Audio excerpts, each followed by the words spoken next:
Hello friends, स्वागत है आपका अपने चैनल एज ए विद्या क्लासेस में। फ्रेंड्स, आज हम बात करने वाले हैं कक्षा 10 के उन सवालों की जो बोर्ड एग्जाम में हमेशा पूछा जाता है। जैसे सिद्ध करो 1/√2 अपरिमेय संख्या। ये सवाल बोर्ड एग्जाम में आता है तो बच्चे 100% में 99% बच्चे छोड़ देते हैं। सवाल आसान होता है लेकिन बच्चों को इसका प्रैक्टिस बस नहीं होता है। प्रैक्टिस कमज़ोर होने के कारण ये सवाल कठिन लगने लगता है। तो फ्रेंड्स, इससे पहले मैं आपको ये बता दूं कि इसमें के जितने भी सवाल √2, √5 या जो भी सवाल है सिद्ध करने वाला, हमने पिछले वीडियो में सिद्ध कराया। इसी चैनल पर आप जाकर देख सकते हैं। और बोर्ड एग्ज़ाम की तैयारी के लिए आप इस चैनल से जुड़ सकते हैं। 2027 से यदि बोर्ड एग्ज़ाम आपका है, कक्षा 10 में आप हैं, तो इस चैनल से जुड़े। आपको एक एक सवालों का सलूशन भरपूर तरीके से, आसान तरीके से सिखाया जाएगा, कराया जाएगा। तो फ्रेंड्स, आइए हम लोग सवालों की चर्चा करते हैं। सवाल ये है कि सिद्ध करना है। पहले हम आपको एक लाइन लिख कर दे देते हैं। हमारा एक लाइन क्या है कि आप बोर्ड एग्ज़ाम की तैयारी नहीं, अपने भविष्य की तैयारी करिए। बोर्ड एग्ज़ाम की तैयारी नहीं, अपने भविष्य की तैयारी करिए। यदि आप भविष्य की तैयारी करते हैं तो बोर्ड एग्ज़ाम आसान हो जाता है। यदि आप बोर्ड एग्ज़ाम की तैयारी करते हैं फिर भविष्य में आगे पढ़ना पड़ेगा। तो आप बोर्ड एग्ज़ाम की तैयारी नहीं, भविष्य की तैयारी करने के लिए आप पढ़ाई करिए। आइए इस सवालों की चर्चा करते हैं। सबसे पहले हमारा सवाल क्या है कि हल में हम क्या लिखेंगे। देखिए, यहाँ पर दिया है 1/√2 अपरिमेय। जब भी कहेगा अपरिमेय तो आप इसके विपरीत मानेंगे कि माना 1/√2 एक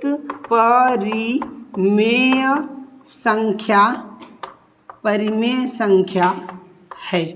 अगर ये परिमेय संख्या है तो इसे P/Q के रूप में लिख सकते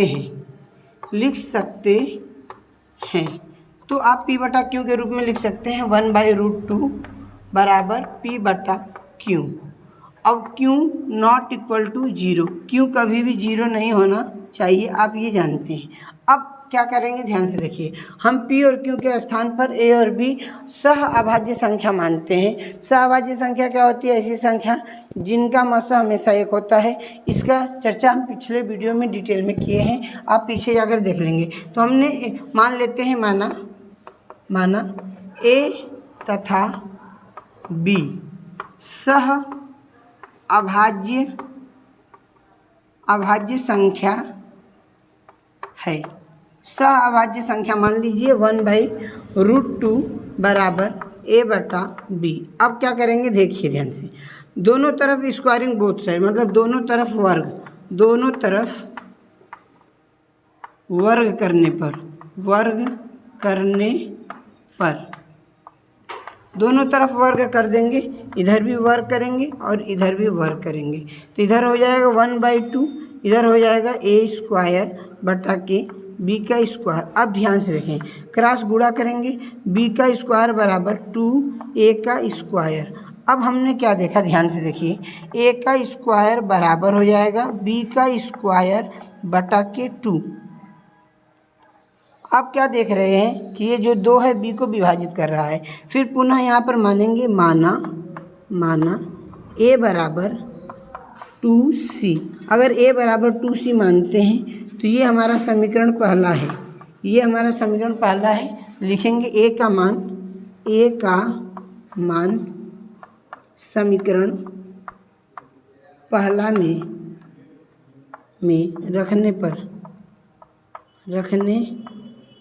पर A का मान समीकरण पहला में आप रखते हैं तो यहाँ पर रख दीजिए A का मान।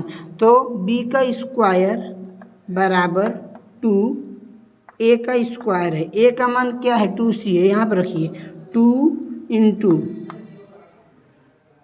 A का स्क्वायर बराबर B का स्क्वायर बटा के 2 है। तो 2A का स्क्वायर बटा के B स्क्वायर, ठीक है। तो A का मान क्या माने हैं, यहाँ पर B का मान मानिए। B बराबर 2C, क्योंकि B बराबर 2A है, ठीक है। तो B बराबर 2C आप मानेंगे। तो B का मान समीकरण पहला में रखने पर B क्या माने, 2C। यहाँ पर रखेंगे 2C का होल स्क्वायर बराबर 2A का होल स्क्वायर। ये हो जाएगा आपका 4C का स्क्वायर बराबर 2A का स्क्वायर। अब क्या करेंगे, अब ध्यान से देखेंगे। 4C का स्क्वायर बराबर हो जाएगा 2a का स्क्वायर। अब यहाँ पर c का स्क्वायर बराबर 2a का स्क्वायर बटा के 4। अब आप क्या देखेंगे, इससे कटेगा 2 बार में, c का स्क्वायर बराबर a का स्क्वायर बटा के 2। अब आपने क्या देखा, आपने देखा यहाँ पर ये 2 है, b को विभाजित करता है, 2 है, a को विभाजित करता है, तो लिखेंगे 2a तथा b दोनों को विभाजित करता है,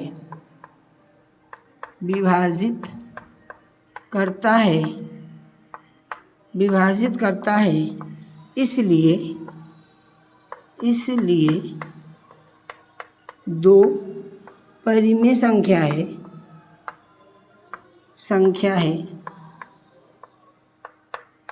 जबकि √2 अपरिमेय संख्या है।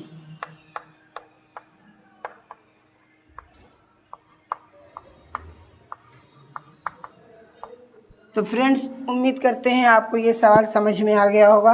आप इसको एकदम अच्छे से अपने कॉपी में नोट डाउन करेंगे, इसकी प्रैक्टिस करेंगे। ये बोर्ड एग्ज़ाम में हमेशा पूछे जाने वाला क्वेश्चन है। कहीं आपको दिक्कत लगे, परेशानी लगे तो आप इस वीडियो को आप दोबारा देखें, 2 बार देखें, 3 बार देखें, प्रैक्टिस करते रहें। तो इसके नेक्स्ट सवालों की बात करते हैं, तब से आप इसे अपने कॉपी में नोट डाउन करें।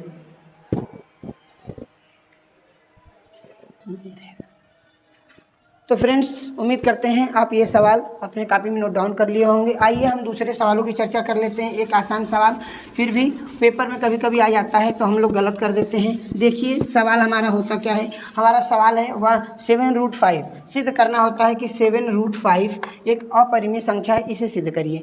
तो सबसे पहले कुछ भी आपको दे तुरंत मानना है, माना 7√5 एक परिमेय संख्या है, परिमेय संख्या है। आप इसको परिमेय संख्या मानेंगे, जब मानेंगे तो आप इसे p बटा q के रूप में लिख सकते हैं। तो इसे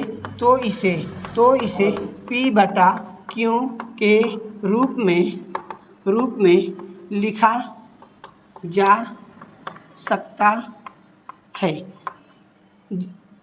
7√5 बराबर p बटा q। अब क्या करेंगे, p और q को के स्थान पर a और b सहभाज्य संख्या मानेंगे। मान लेते हैं, माना a तथा b सहअभाज्य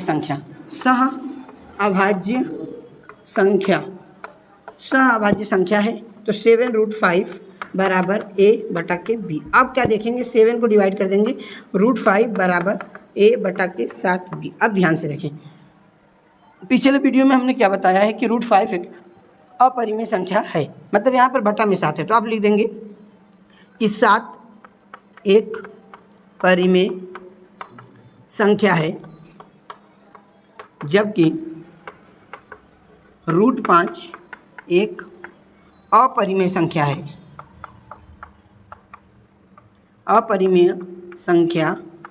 है, इसलिए 7√5 एक अपरिमेय संख्या होगा। फ्रेंड्स, उम्मीद करते हैं ये छोटा सा सवाल आपको समझ में आ गया होगा। मिलते हैं नेक्स्ट वीडियो में। कक्षा 10 के अगले चैप्टर की सवालों की चर्चा करेंगे, बहुपद की चर्चा करेंगे, बहुत ही ज़बरदस्त तरीके से करेंगे। पूरे चैप्टर की चर्चा इस चैनल पर की जाएगी, पूरे सवालों की चर्चा की जाएगी। आप इस चैनल से जुड़ें, जो अभी तक नहीं जुड़े हैं चैनल को सब्सक्राइब करें, लाइक और शेयर करते रहें। और आप बोर्ड एग्जाम कक्षा 10 में इस बार हैं तो बोर्ड एग्जाम में 90% टारगेट बना करके पढ़ें। उम्मीद करते हैं हमारा टारगेट है कि आपको 90% दिलाना। मैथ में आपका 95 नंबर तक हम दिला सकते हैं, कब, जब आप प्रैक्टिस करते रहेंगे सवालों की तब। तो मिलते हैं नेक्स्ट वीडियो में, आज के लिए इतना ही।